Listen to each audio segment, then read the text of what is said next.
Welcome back to Campbell Kitchen, everybody. Today we're going to learn how to make chicken marsala, a very easy and a very classic chicken dish.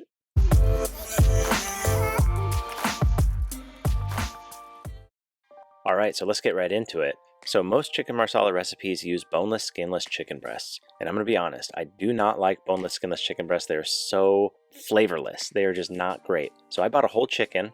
I have a video up above that shows you exactly how to break down this whole chicken.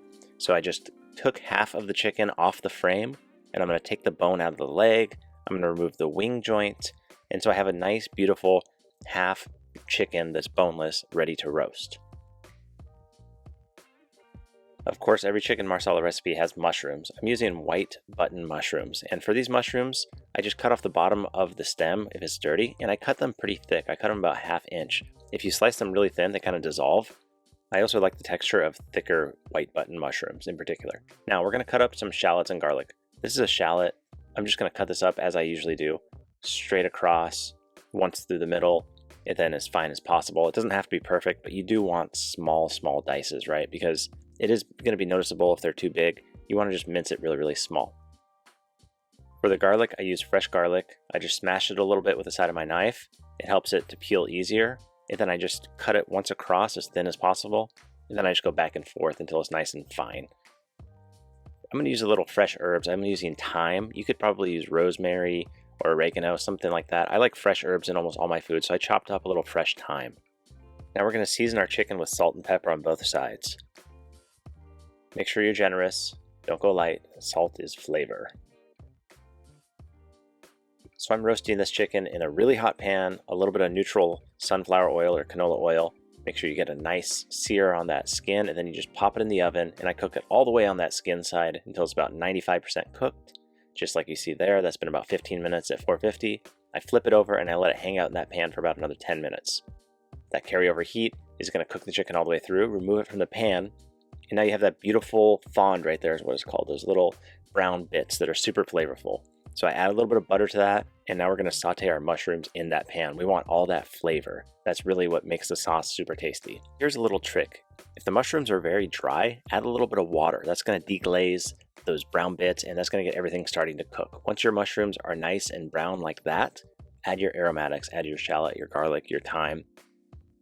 And we're just going to saute those aromatics with those mushrooms for a few minutes until they're really fragrant.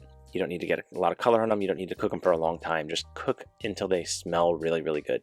And now we're going to add our Marsala. Marsala is a sweet fortified wine. It has great flavor. It has like that brown sugar, molasses, kind of caramel notes. It's going to just really complement the sauce, and that's what makes the dish. Once you've cooked out all the alcohol and reduced that Marsala, you're going to add stock. Right there is beef stock. You can use chicken stock. You can use veal stock. You just want something with some body, some gelatin.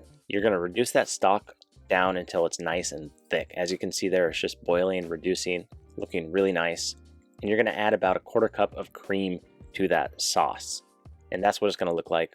It's going to get really thick. It's going to be super flavorful. Add a little fresh chopped parsley, and then take your spoon and see if the sauce is thick enough to coat the back of a spoon. So I just swirl a stainless steel spoon. I swipe my finger across it, and you can see that's pretty thick. That's going to stick to the chicken. That's not going to be runny. That's not going to be watery. Now let's slice up our chicken. This is a huge piece of chicken, enough for like 3 people.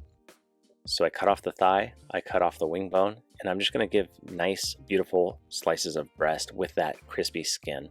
So I gave about 3 beautiful slices of breast. So I steamed some spinach. I'm going to put that on the plate. You can use asparagus, Brussels sprouts, any vegetable you want.